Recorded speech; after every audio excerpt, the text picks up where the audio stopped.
السلام علیکم، welcome to haunted centre. تمام ویڈیو اپڈیٹس کے لیے ہانٹڈ سینٹر کو سبسکرائب کر کے بیل نوٹیفیکیشنز کو آن کر لیں۔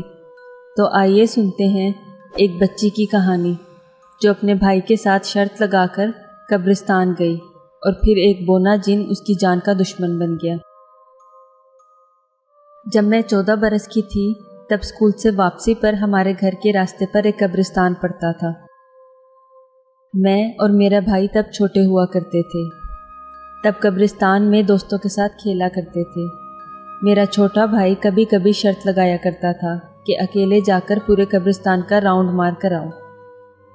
میں بغیر ڈرے اپنی یہ شرط پوری کر لیا کرتی تھی۔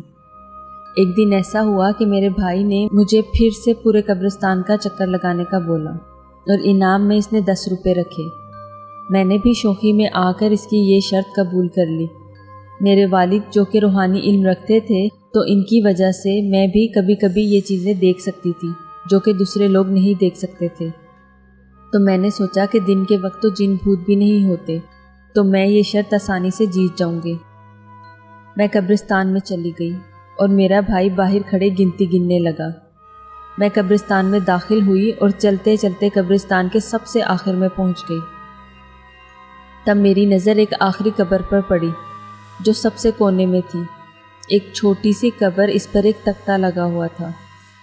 مجھے عجیب سی کشش محسوس ہوئی اور میں خود بخود اس قبر کی طرف بڑھنے لگی۔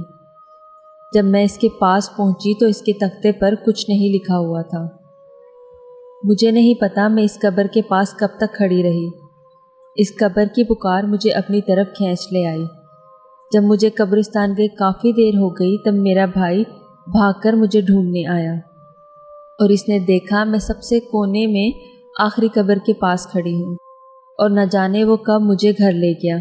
جب میں گھر پہنچی تو مجھے جب ہوش آیا تب تک رات ہو چکی تھی اور میں نے دیکھا کہ سب گھر والے سو رہے ہیں اور میرے پیروں کے پاس ایک آدمی کھڑا ہوا ہے جو کہ بہت کالا اور بونا سا تھا۔ وہ مجھے دیکھ کر مسکرائے جا رہا تھا۔ میں اسے دیکھ کر بہت ڈر گئی۔ مجھے کچھ سمجھ نہیں آ رہا تھا۔ میں ہل نہیں پا رہی تھی۔ میری پوری طاقت کے ساتھ صرف ایک آواز نکلی، وہ امی۔ وہ اچانک سے میرے اوپر آ گرا اور میرا منہ نوچنے لگا۔ مجھے ایسا لگ رہا تھا کہ میرا چہرہ پھٹ جائے گا۔ پھر اس نے میرا گلا دبانا شروع کر دیا۔ اس بونے آدمی نے اتنا زور لگایا کہ میری سانس رکنے لگی۔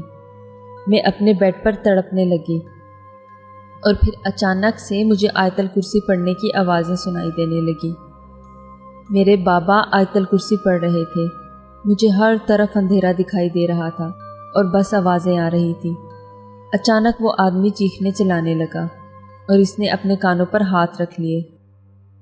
میرے بابا نے آیت الکرسی پڑھ کر جب اس پر پھونک ماری تو وہ جل کر مر گیا، اور جب میں اپنے ہوش میں آئی تب میں نے دیکھا کہ سب جاگ رہے ہیں اور میرے پاس بیٹھے ہوئے ہیں۔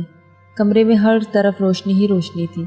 تب میں نے سکون کا سانس لیا، مگر مجھے کچھ سمجھ نہیں آ رہا تھا کہ میرے ساتھ ہو کیا رہا ہے۔ پھر میرے بابا نے مجھے بتایا کہ اس بونے جن نے تمہیں قابو کرنے کے لیے اکیلا دیکھا تھا، جبکہ ہم سب تمہارے پاس ہی موجود تھے۔ وہ بونا جن تمہیں قبضے میں کرنا چاہتا تھا، لیکن میرے بابا نے میری جان بچا لی۔